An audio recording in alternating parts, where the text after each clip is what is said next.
Bem, muito bom dia, senhoras e senhores deputados. Vamos então dar início à segunda parte da reunião, com a audição com caráter de urgência a requerimento do Bloco de Esquerda do Sindicato dos Trabalhadores de Serviços de Portaria, Vigilância, Limpeza, Domésticas e Atividades Diversas e da Senhora Ministra do Trabalho, aqui presente. Portanto, a segunda audição relativamente a este requerimento, a Senhora Ministra do Trabalho, Solidariedade e Segurança Social, sobre o pagamento do subsídio de Natal aos vigilantes afetos ao Ministério do Trabalho, Solidariedade e Segurança Social no âmbito da transmissão de estabelecimento. Senhora Ministra, Doutora Maria do Rosário Palma Ramalho, aproveito para a cumprimentar mais uma vez e agradecer a sua disponibilidade para estar em mais uma reunião da Comissão Parlamentar de Trabalho, Segurança Social e Inclusão.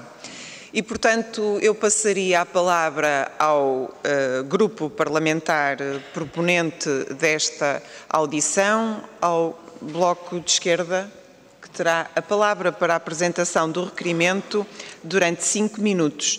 Seguir-se-á depois a intervenção da Senhora Ministra de 10 minutos. Aproveito para informar os grupos parlamentares que, por unanimidade, decidiu-se a aplicação da grelha mais reduzida de tempos. Muito obrigada, Senhora Deputada. Faça favor. Muito obrigada, Sra. Presidente. Quero cumprimentar a Sra. Ministra, agradecer a sua presença relativamente a este tema. Nós, a semana passada, ouvimos já o sindicato relativamente a esta situação. Enfim, a Sra. Ministra conhece-a e, portanto, estamos a falar de um processo de transmissão de estabelecimento em que ganharam novas empresas os contratos relativamente à vigilância em 2 lotes diferentes, mas em várias instalações de entidades tuteladas pelo Ministério, nomeadamente do próprio Ministério, e surgiu uma questão, uma tensão relativamente ao pagamento do subsídio de Natal. Aquilo que nós pudemos verificar na semana passada, e já o sabíamos, entretanto, os respectivos subsídios foram pagos, mas, como também dissemos na semana passada, subsiste-nos, parece-nos,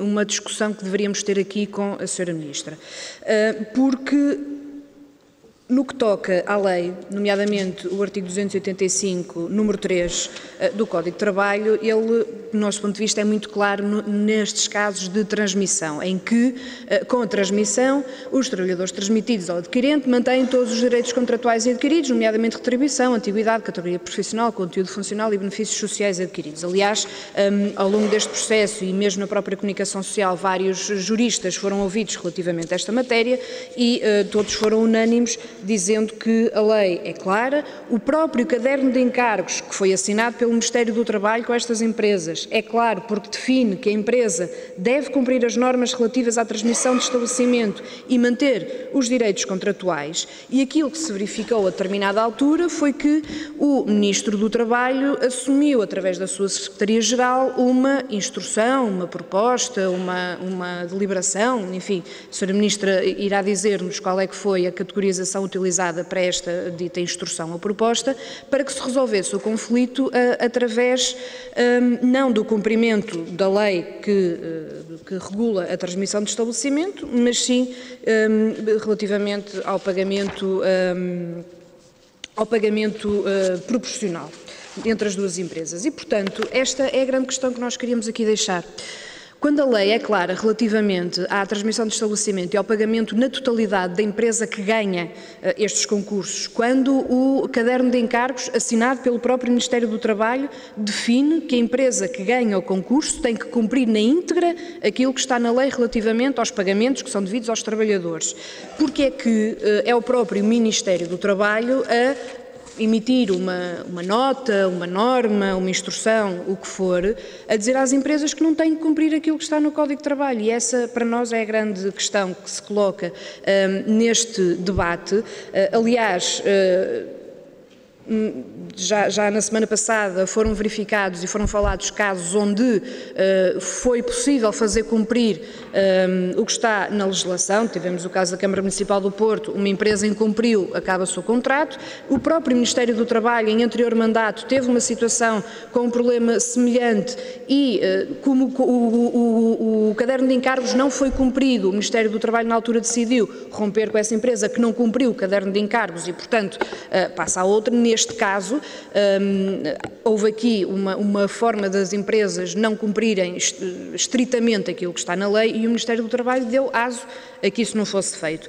Um último alerta que nos foi deixado a semana passada tem a ver com o precedente que isto poderá abrir, nomeadamente, e aliás já aconteceu, com uma das empresas envolvidas, neste caso com o Ministério do Trabalho, que é a PSG, que no caso da Câmara Municipal de Lisboa já veio utilizar como justificação para não pagar a totalidade de determinados valores aos trabalhadores com esta nota que o Ministério do Trabalho deu no caso das suas instalações. E, portanto, a nossa grande preocupação neste momento é, em primeiro lugar, perceber porque é que o Ministério do Trabalho não determinou que a lei deveria ser cumprida, ponto, e por outro lado, a grande preocupação tem a ver com o facto de esta instrução poder dar uma munição a empresas que não querem cumprir com o pagamento devido aos trabalhadores conforme o que está estipulado na lei, como já está a acontecer no caso da PSG, por exemplo, na Câmara Municipal de Lisboa, que utilizam este argumento para justificar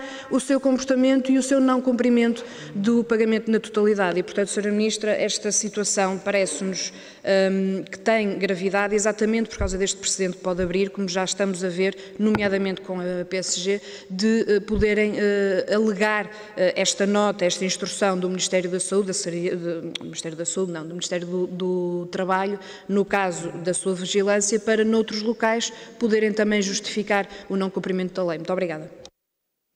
Muito obrigada, Sra. Deputada Isabel Pires.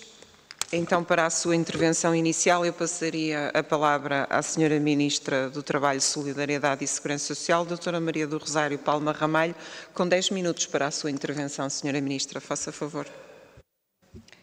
Muito obrigada, Sra. Presidente.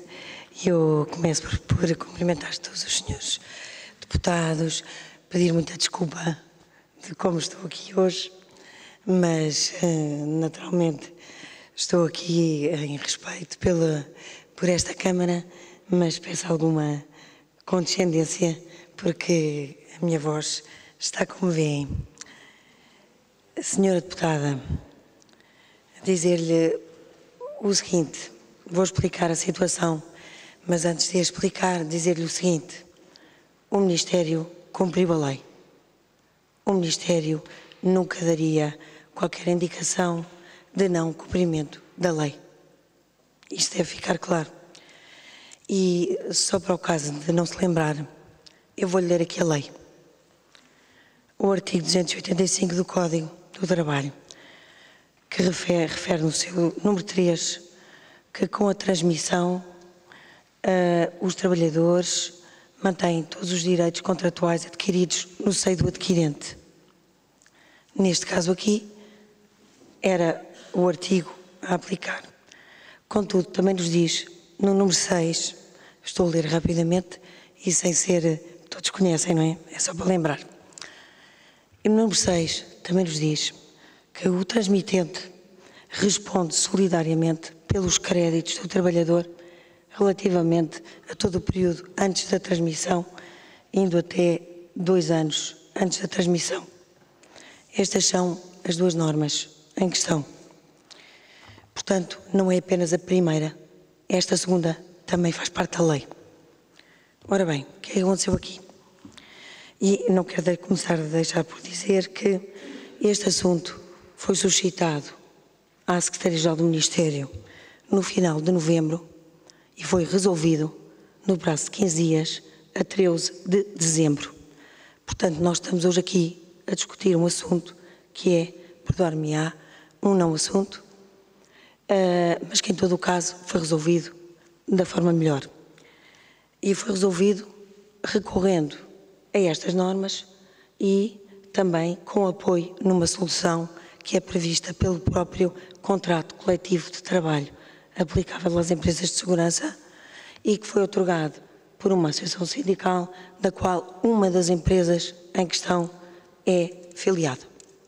É uma solução que é prevista no artigo, vou ver qual é o artigo desse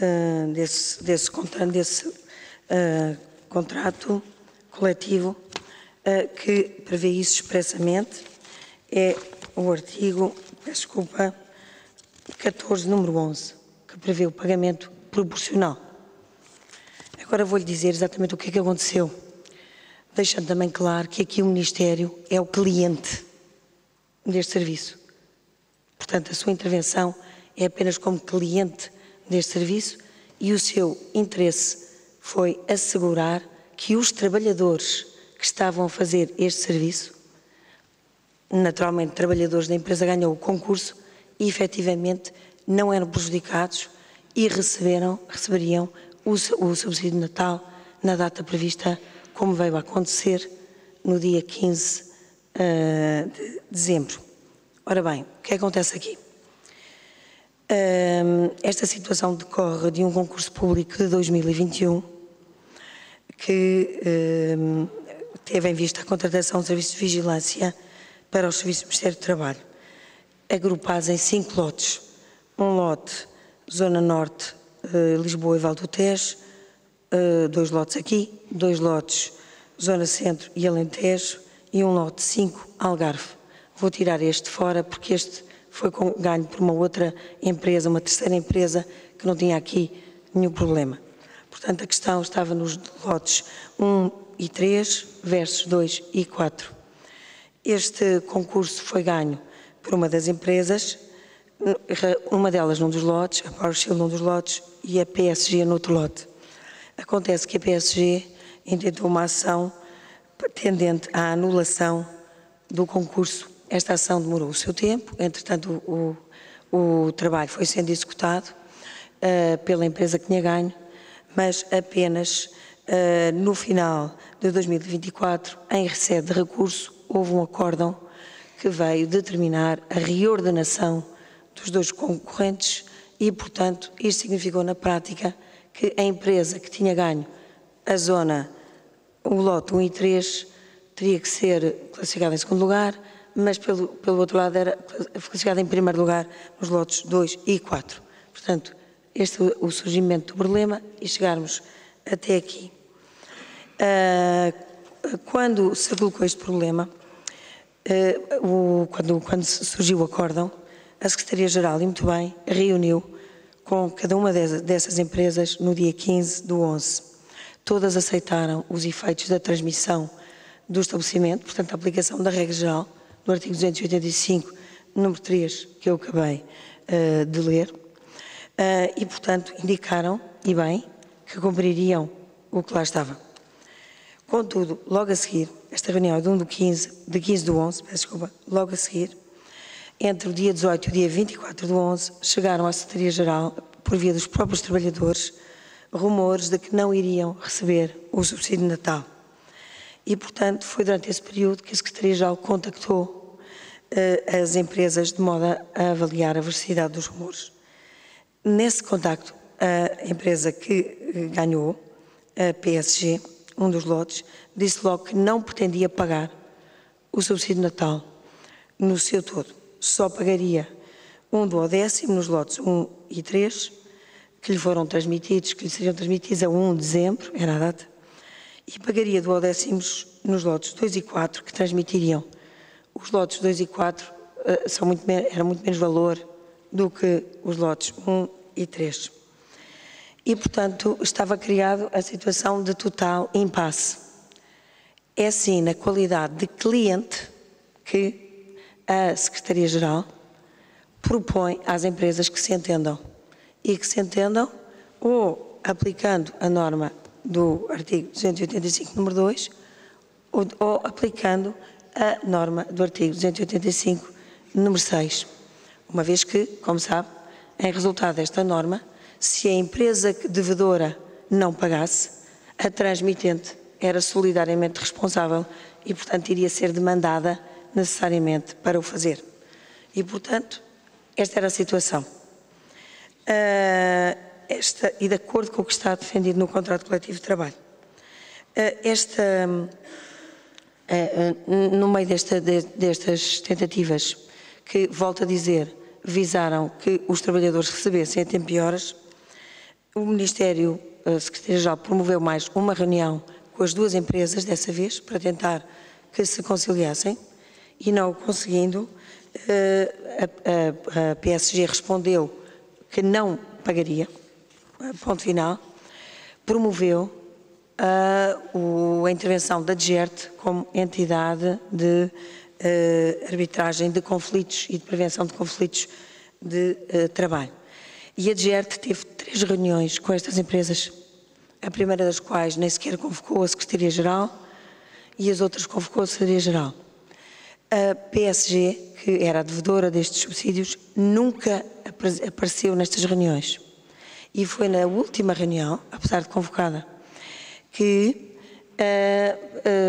a Power Shield, que era a outra que não deveria pagar subsídios, assumiu este pagamento. Naturalmente, assumiu, julgo eu, mas estou a especular, por 2 razões. Primeiro, por sentido de responsabilidade e segundo, por também, com certeza, avaliar que se a outra não pagasse, ela iria ser chamada a pagar. Em resultado deste acordo, os trabalhadores receberam o subsídio no dia 15, ou seja, no dia que deveriam, e não que foram afetados. E, portanto, a Secretaria-Geral, enquanto cliente, ficou obviamente satisfeita pelo desfecho. Deve dizer-se que passados uns dias houve notícias de que a PSG nem sequer fazia intenções de pagar os ordenados de dezembro, mas acabou por os pagar, alguns deles já em janeiro, mas acabou por pagar, e depois entrou num acordo de cedência da posição que tinha com a Power Shield, que voltou a assumir os contratos. E a Secretaria-Geral foi consultada relativamente a essa operação de cedência e, de novo, para manter os direitos dos trabalhadores, não teve qualquer oposição. Portanto, eu tenho documentos relativamente a tudo isto, as atas das reuniões da DGERT, a cláusula do contrato coletivo de trabalho que permite esta solução, a ata da DGERT a indicar que é uma solução que a empresa assumiu naquele caso concreto e que, portanto, não tem efeito para o futuro, não catapulta para o futuro, a justificação da operação de cedência final, da fundamentação da mesma, etc., que poderei mostrar ou ler se quiser. Também dizer como última nota que esta forma de resolução foi acompanhada pelos sindicatos, que no primeiro momento, aliás, como a Secretaria-Geral disseram, se isto não se resolver, temos que aplicar a regra geral, mas que se congratularam e ajudaram a encontrar esta solução e congratularam-se porque ela fosse atingida. Portanto, eu queria aqui deixar publicamente o meu voto de reconhecimento à Secretaria-Geral do Ministério do Trabalho, que perante uma situação difícil conseguiu em 15 dias resolver uma questão de forma a não prejudicar os trabalhadores nos seus direitos laborais. Se não tivesse sido esta solução, o resultado é que eles não tinham recebido o subsídio de Natal e hoje estavam a ter que acionar a PSG para receber o subsídio ou a Power Shield para o receber. Muito obrigada. Muito obrigada, Sra. Ministra, por esta intervenção inicial. Eu agora daria a palavra aos grupos parlamentares para uma intervenção de 5 minutos e passaria a palavra ao grupo parlamentar do Partido Socialista, ao Sr. Deputado Fernando José. Sr. Presidente, muito obrigado, Sra. Ministra, Srs. Deputados. A transmissão de estabelecimento entre empresas do setor de segurança privada foi sempre um tema controverso. No setor da segurança privada vigorava uma convenção coletiva, cuja cláusula 14ª refletia essa mesma conflitualidade. No sentido de ser encontrada uma solução de entendimento, a quando da revisão do contrato coletivo foi acordada uma nova redação. Contudo, das duas associações de empregadores que estavam nessa mesma negociação, apenas uma, a AES, manteve o acordo e assinou essa revisão. E com isso manteve uma nova redação, alterou uma nova redação da 14ª, sendo que a outra associação manteve a redação anterior. Passámos então a ter duas convenções coletivas, como a Sra. Ministra bem sabe. Para as empresas associadas na AES e para os seus trabalhadores, o tema da transmissão de estabelecimento passou a ser um não assunto. Não obstante este importante passo, o Parlamento entendeu densificar e clarificar o regime jurídico no Código de Trabalho. Neste mesmo caminho, o anterior Governo, através da anterior Ministra do Trabalho, clarificou o tema através de redação do caderno de encargos e obrigou mesmo empresas a cumprir. E quando teimaram em não cumprir, chegou mesmo a rasgar o contrato, como aqui já foi referido. Para o Partido Socialista, para o anterior Governo, para este grupo parlamentar, a defesa e proteção dos direitos laborais é mesmo uma prioridade na ação política. Não podem os trabalhadores, face a uma transmissão de estabelecimento, ficarem à espera de quem lhes vai pagar o subsídio de férias ao Natal, se vão ter direito a férias ou se a remuneração será ou não paga. Cabe ao Governo, e neste caso à Sra. Ministra, agir e clarificar os direitos destes trabalhadores. O que temos aqui hoje é precisamente o contrário. Um comunicado do Ministério do Trabalho, Sra. Ministra, é isso que está em causa. Não é todo o esforço que foi feito pela Direção-Geral e pela Secretaria-Geral no sentido de encontrar uma solução. O que está em causa é um comunicado que foi emitido pela Secretaria-Geral e que vem lançar a confusão. Um comunicado do Ministério com instruções às empresas que vem deixar os trabalhadores desprotegidos e criar conflitualidade. Uma posição que, para além de não resolver o problema do ponto de vista prático, gera conflitualidade e contraria o regime consagrado na lei. Uma posição que está a ser aproveitada, Sra. Ministra, está a ser aproveitada por outras empresas, nomeadamente na Câmara Municipal de Lisboa. Cabe, pois, perguntar, Sra. Ministra, se equaciona o Governo, equaciona o Ministério do Trabalho, emitir um comunicado que clarifique esta mesma posição, este mesmo enquadramento. E é tudo.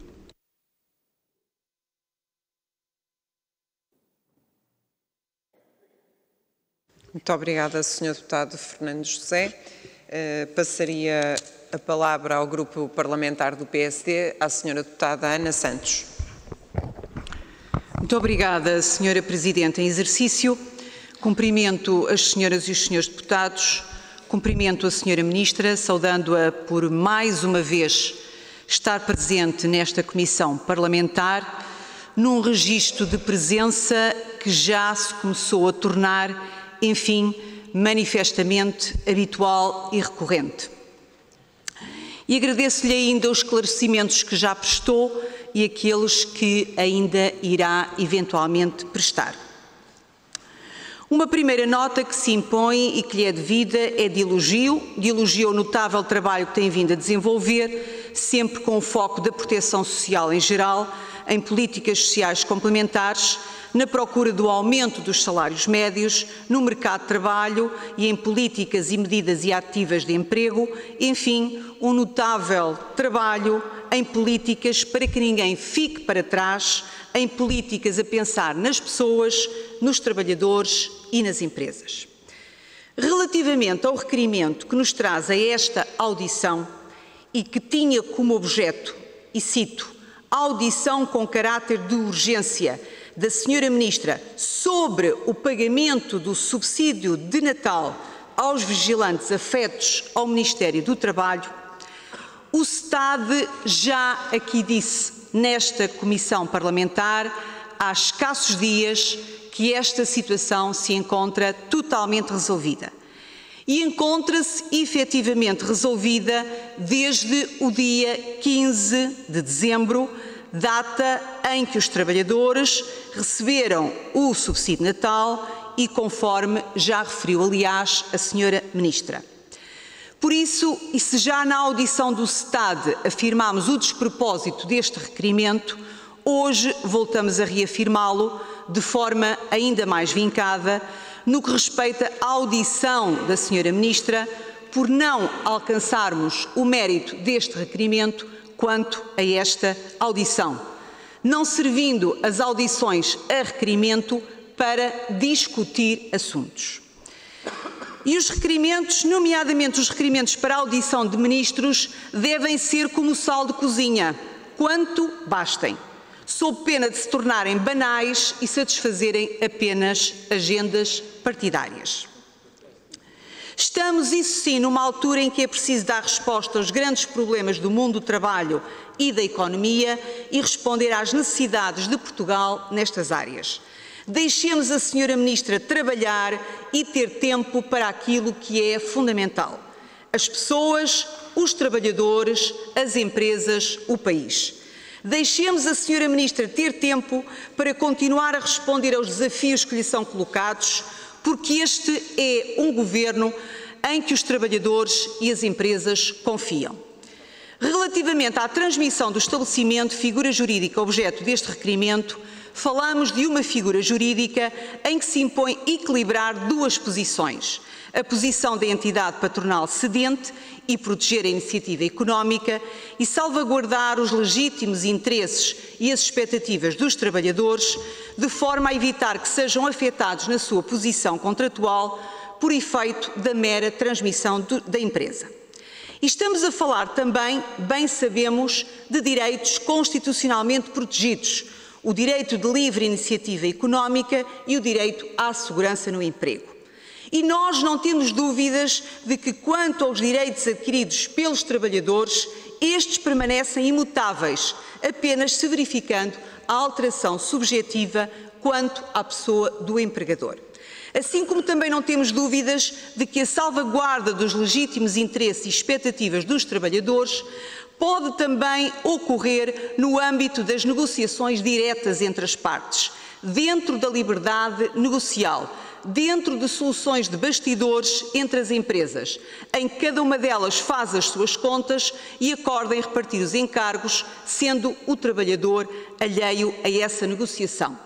Assim como não temos dúvidas, e conforme a Senhora Ministra referiu, que o Ministério cumpriu a lei e que o Ministério não deu indicações contrárias à lei ou de incumprimento da lei.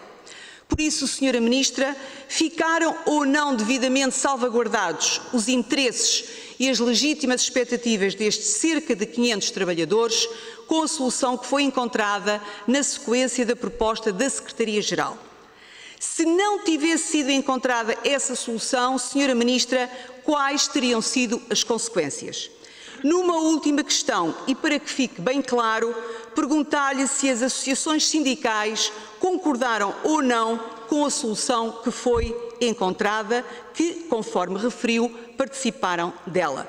Agradecemos mais uma vez a presença da Senhora Ministra nesta comissão. Muito obrigada. Muito obrigada, Senhora Deputada Ana Santos. Eu passaria agora a palavra ao Grupo Parlamentar do Chega, à Senhora Deputada Felicidade Vital. A Senhora Deputada tem a palavra. Muito obrigada, Sra. Presidente. Agradecer à Sra. Ministra a sua presença mais uma vez aqui para prestar esclarecimentos.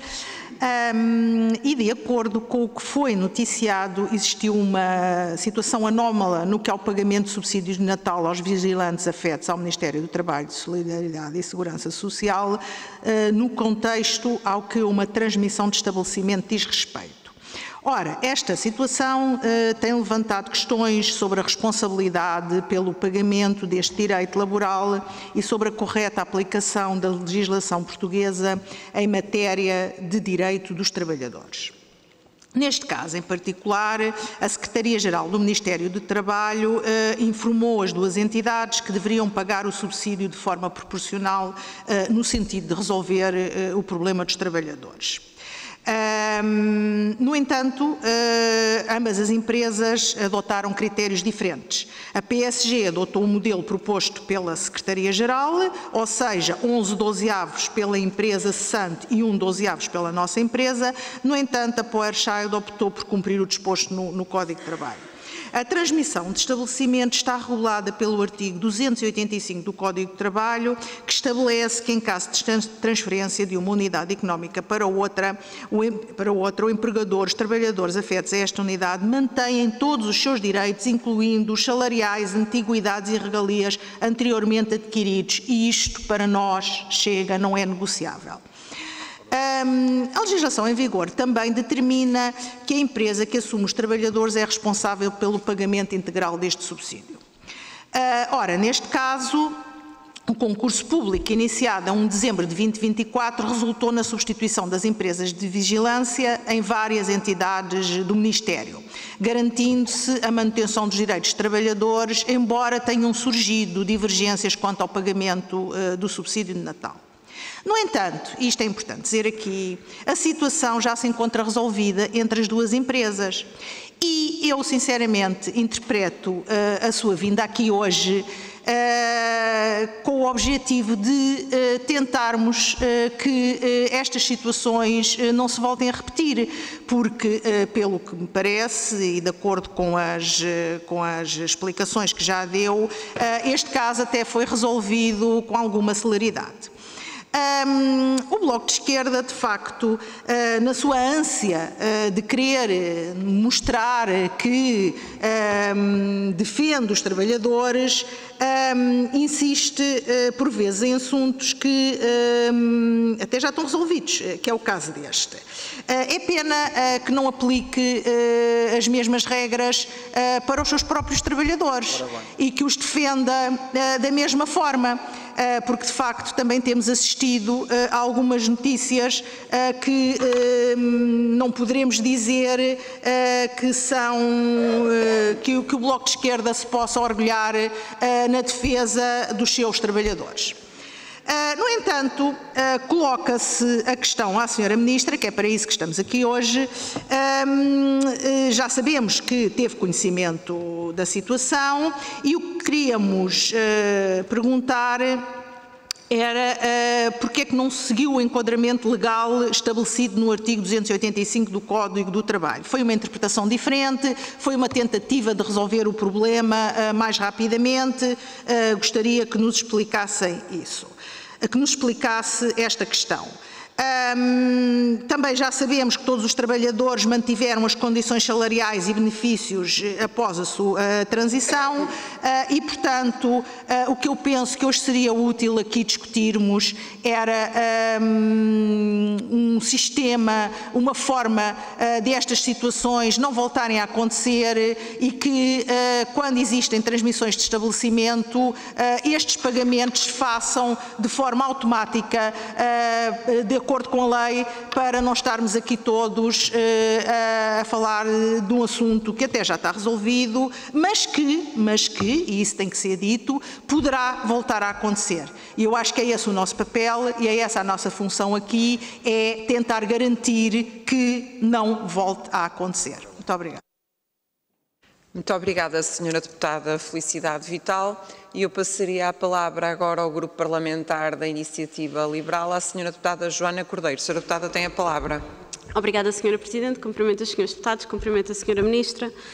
E dizer que estamos aqui hoje para discutir um caso concreto, mas que, na nossa opinião, levanta questões mais amplas sobre a segurança dos direitos dos trabalhadores em processo de transmissão de estabelecimento. O que aconteceu com os vigilantes afetos ao Ministério do Trabalho não é um problema pontual, mas um exemplo das fragilidades que podem existir no sistema.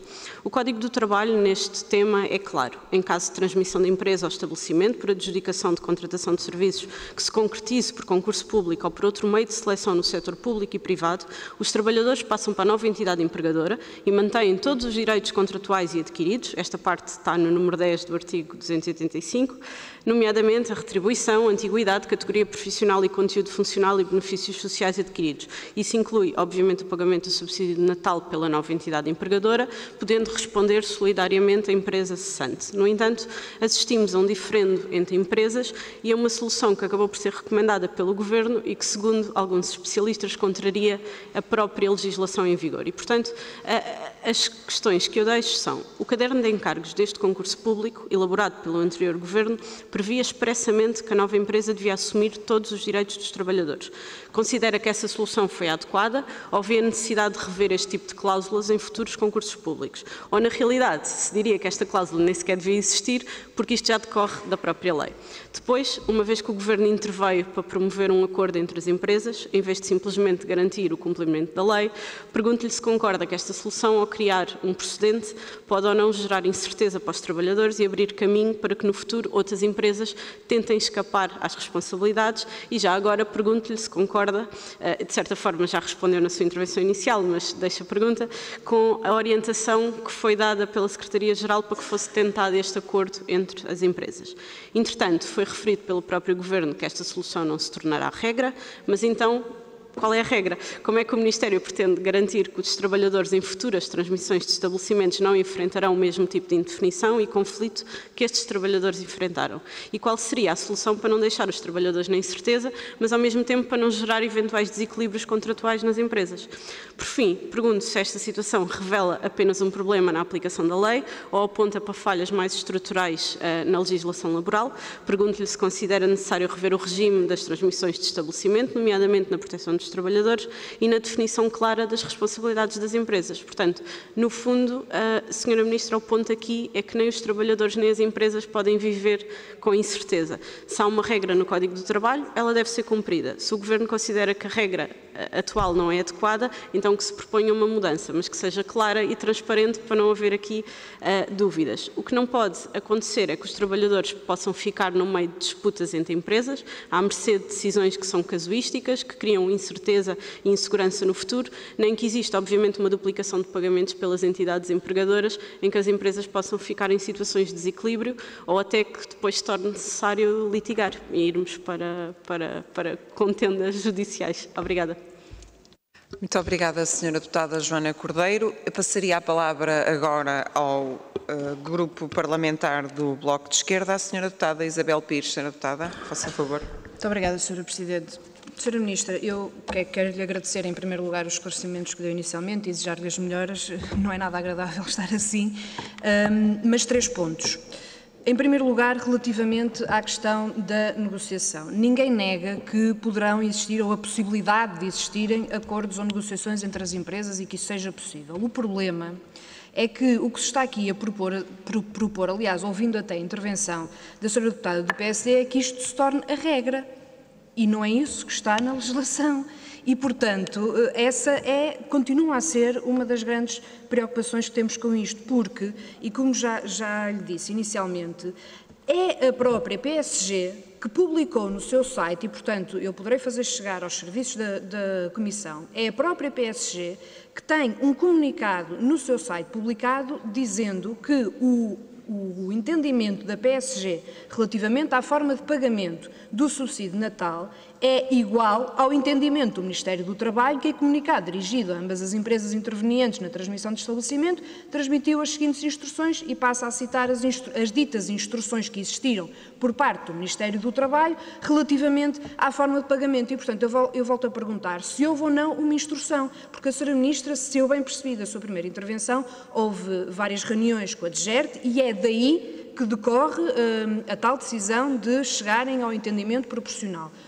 O que a PSG está a utilizar para a sua defesa da sua posição e para a sua defesa desta situação noutras empresas, e isto está publicado no site da PSG, é que se trata de instruções do Ministério do Trabalho. E, portanto, eu volto a fazer esta questão porque, de facto, isto, como já lhe indiquei, esta empresa está a usar este argumento e este dito entendimento e instrução do Ministério do Trabalho para fazer exatamente o mesmo na Câmara Municipal de Lisboa.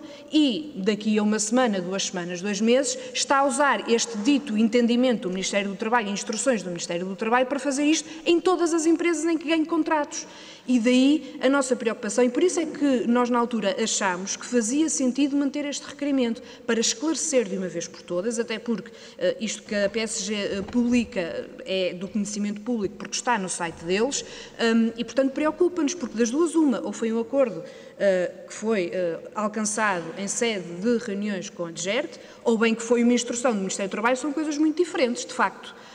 E, portanto, é preciso esclarecer para todas as empresas e para todos os trabalhadores também que ouvem esta audição, perceber efetivamente o que é que se passou e qual é que é o entendimento do Ministério do Trabalho relativamente a isto. Eu quero acreditar que, obviamente, é o cumprimento da lei, parece-me da sua intervenção isso ficou claro, mas, de facto, aquilo que está publicado e aquilo que está a acontecer com a PSG em particular dá a entender uma coisa diferente e, portanto, isso deveria ser aqui muito bem esclarecido. Depois, o terceiro ponto tem a ver com algo que o próprio sindicato nos disse na semana passada, que fizeram vários pedidos, nomeadamente 2, de reunião ao Ministério do Trabalho sobre esta situação e que nunca foram recebidos pelo Ministério do Trabalho. Gostávamos de perguntar porque é que isso acabou por não acontecer.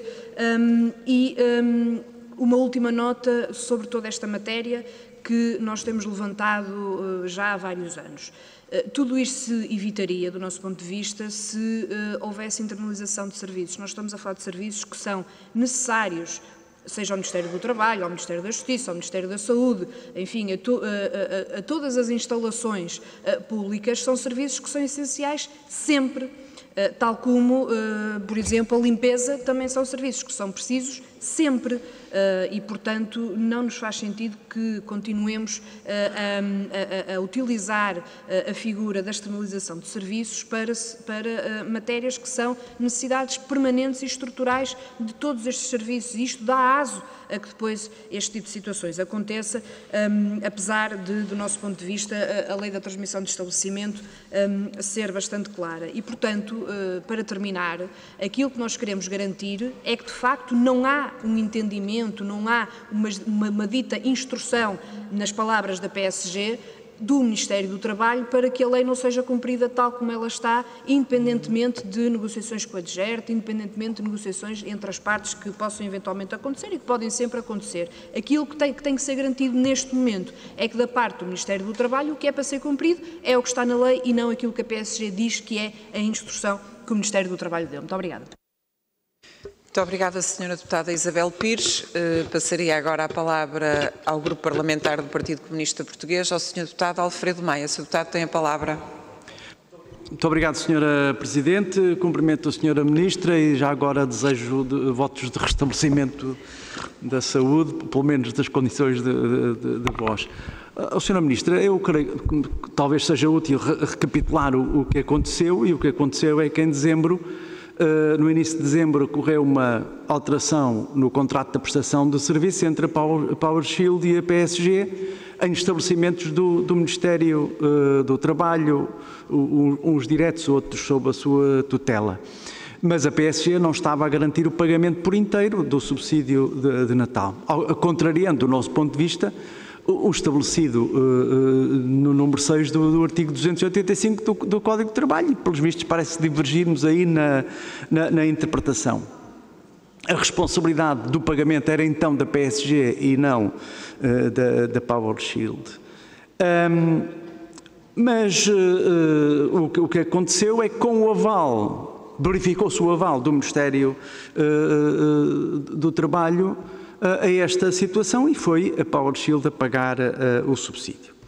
Ora, o que nos preocupa desde logo é, para além do aval em si, é os efeitos deste facto e também do comunicado do Ministério, já aqui referido, aliás, que se traduzem já em tentativas de fuga das empresas às suas responsabilidades, como está a acontecer, nomeadamente na Câmara, em relação ao serviço prestado à Câmara de Lisboa, poderá replicar-se seguramente e, portanto, com isto abriu-se uma verdadeira caixa de Pandora. A senhora Ministra, na resposta à exposição do requerimento, atalhou respondendo ou procurando colocar o Ministério do Trabalho, Solidariedade e Segurança Social no papel de mero cliente desta prestação de serviços. Senhora Ministra, mas este Ministério não é um mero cliente. Este Ministério é exatamente o Ministério que tutela as questões do trabalho e para muitos empresários, pelos vistos, um exemplo a seguir, porque a forma como geriu este problema está já a ser apropriado pelas empresas, portanto, validou uma solução e deu o exemplo, receio que não haja outra consequência a extrair do acontecido. E, portanto, começava por lhe perguntar, aos dias de hoje, tendo em conta a experiência, entretanto, verificada, como é que avalia esta situação? Como é que avalia hoje? E quase lhe pergunto se hoje agiria da mesma forma.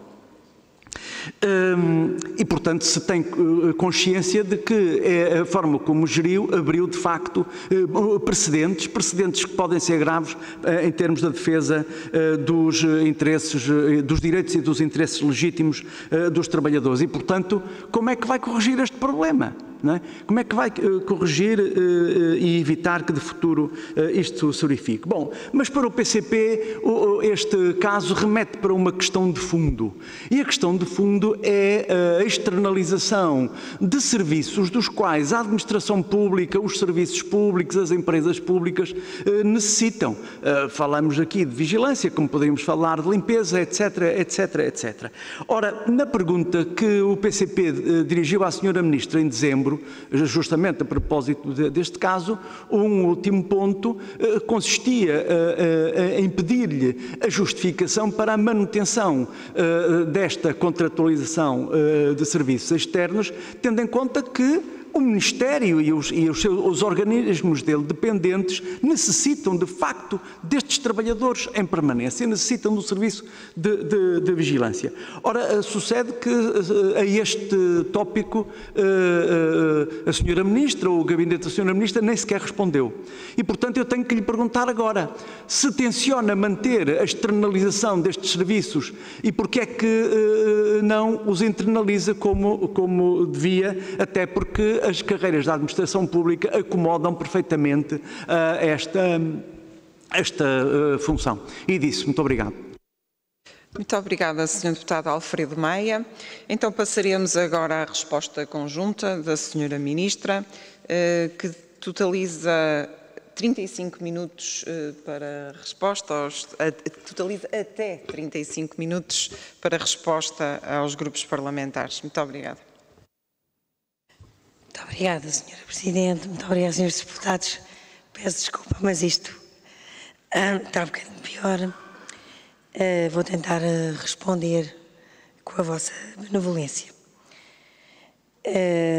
Sr. Deputado Fernando José indicou aqui os 2 contratos coletivos sobre a matéria, cautela adicional que tinha sido colocada no caderno de encargos sobre esta matéria, neste concurso específico, exigindo-se nesse caderno de encargos que fosse cumprida a regra geral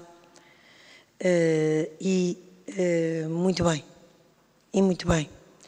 Naturalmente, a regra não mudou e a regra é que quem seja o empregador, no momento do vencimento do crédito, o satisfaça. E, portanto, essa é a regra que decorre da lei, não tem que ser alterada, e aproveito aqui para responder que não tem que ser alterada, alguém perguntou, porque é a regra que melhor acautela os interesses dos trabalhadores. Como sabe, este concurso foi feito muito antes deste Governo, mas se tivesse que o fazer, também poria lá, eventualmente, a ênfase desta regra, embora seja uma ênfase apenas porque ela decorre da lei. Não seria estritamente necessário colocar, mas seria um lembrete, um aviso às partes. Este concurso específico teve muitas vicissitudes E, portanto, acontece que a ordenação final acabou por ser determinada não na sequência normal do concurso, mas na sequência de uma decisão judicial. E, portanto, o que é que fez a Secretaria-Geral nesta circunstância? Começou por chamar as partes logo na primeira reunião que eu indiquei aqui para saber como é que se adequariam à decisão judicial. Esta primeira reunião teve lugar no dia 15/11 e as partes, a transmissão do estabelecimento ocorreria, segundo a sentença, o acórdão, aliás, em recurso já, no dia 1 de dezembro. Portanto, esta reunião teve lugar 15 dias antes e as partes disseram: não há problema nenhum. Portanto, vamos, como é óbvio, cumprir a lei. E, portanto, a Secretaria-Geral, enquanto cliente do serviço, volto a dizer, porque juridicamente é isso que é um cliente deste serviço, não é um cliente qualquer, é um cliente com particulares deveres de diligência, mas do ponto de vista deste contrato é um cliente, não é de mérito nenhum a dizê-lo, é um cliente no sentido em que é externa à operação de transmissão, não é na verdade o beneficiário da mesma, mas é externa à operação de transmissão e, portanto, não negocia as condições da mesma. As partes negociam-nas quando o fazem ao abrigo da sua liberdade contratual ou, naturalmente, com apoio nas convenções coletivas que disponham sobre essa matéria, cumpridas as regras lá vêm. Portanto, é apenas neste sentido que é uma cliente. Mas é uma cliente com particulares deveres de diligência e, portanto, reuniu as partes e as partes disseram que não havia problema nenhum. Portanto, esta é a situação e este foi o modo como o Ministério do Trabalho, a Secretaria-Geral, mais propriamente, diligentemente, foi verificar o que se passava. É só depois disto, entre 18 de novembro e 24 de novembro, que os próprios trabalhadores alertam os trabalhadores cujo contrato tinha passado a ser com a PSG, alertam que não vão receber o subsídio de Natal. Portanto, já depois desta primeira reunião e, portanto, durante esse período, a ESG contactou as empresas e obteve então da PSG a notícia de que não pagaria. E por isso, as reuniões que houve, primeiro com uma empresa, depois com outra empresa, depois conjuntamente com as duas empresas, e perante o impasse, o pedido de auxílio à DGERT, que interveio no âmbito das suas competências próprias. Durante este período, o Ministério recomendou que, não sendo seguido a primeira regra, que é a regra geral, e que não deixa de ser a regra geral, que as empresas se entendessem e, eventualmente, fossem à solução de pagamento em duodécimos, que é prevista na própria CCT do setor. É uma recomendação que é feita, nem pode ser mais do que isso, porque relativamente a um negócio do qual não é parte, não pode ser mais do que isso. Não há aqui, portanto, e respondo à Sra. Deputada Isabel Pires e ao Sr. Deputado Alfredo Maia, não há aqui nenhuma instrução, muito menos há uma instrução vinculativa e muito menos há uma instrução de caráter geral. Não há nenhuma instrução àquelas partes, mas uma recomendação, tendo em conta que não iria ser pago o subsídio aos trabalhadores, e essa foi a preocupação desde o momento zero até o momento final do Ministério, e foi circunscrito àquele caso. Não há nenhuma instrução, nem muito menos uma instrução genérica que possa abrir uma caixa de Pandora. Pelo contrário, se lermos bem a ata das reuniões da DGERT, fica claro que a Secretaria-Geral recomendou às duas empresas, estou a ler, e fica também claro que, se não fossem pagos neste caso o subsídio de Natal, a Secretaria-Geral equacionaria todos os cenários possíveis, incluindo a resolução do contrato com a PSG. Isto consta da ata das reuniões da DGERT. O que é que a SPG ou qualquer outra empresa faz no seu site com as recomendações que recebe, como deve calcular, não podemos nem temos que controlar. Agora, deve ficar claro que não há aqui nada que signifique uma alteração da regra geral, uma subversão da dita regra geral, nem nenhuma intenção de rever o regime da transmissão do estabelecimento a este propósito, porque nesta parte específica este regime é aquele que melhor protege os direitos dos trabalhadores. E foi o que aconteceu com esta solução, que foi uma solução em que se procurou o encontro entre as partes. E quero deixar aqui uma coisa clara, esta solução nem decorre do acordo entre as duas, porque a PSG nunca foi às reuniões. Foi a PowerShield que, unilateralmente, mas se calhar também pensando que se não o fizesse, lhe iria calhar em cima a mesma responsabilidade, não é? Por via da solidariedade da responsabilidade, nos termos do número 6 do artigo 285 do Código de Trabalho, mas voluntariamente e com sentido de responsabilidade disse: nós pagamos. A PSG nunca pôs os pés nas reuniões. Portanto, não há aqui um acordo entre elas que tenha sido sancionado pelo Ministério do Trabalho, de modo algum. Agora, respondendo diretamente ao que perguntaram, esta solução foi a que permitiu, na prática, que os direitos dos trabalhadores fossem inteiramente salvaguardados. E foi uma solução que permitiu resolver a questão em 15 dias. Foi uma solução de recurso que permitiu resolver.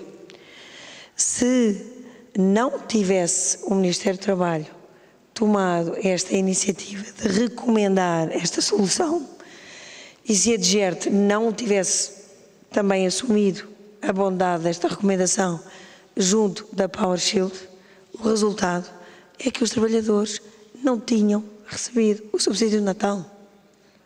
E, portanto, este resultado, do ponto de vista dos direitos dos trabalhadores, teria sido pior. E tanto assim é que as associações sindicais concordaram com esta solução. Eu tenho aqui também a ata, a ata da reunião, onde esta solução foi encontrada e em que se diz: os representantes das associações sindicais todos louvaram a decisão tomada pelo PowerShield e reconheceram o empenho da Secretaria-Geral, da PowerShield e da DGERT na obtenção de uma solução que acautela os direitos dos trabalhadores. Isto está na ata. Portanto, há um problema na aplicação da lei.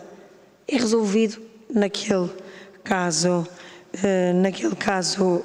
concreto. Por fim, peço um bocadinho aqui para tomar o meu chá. Faz favor, Sra. Ministra.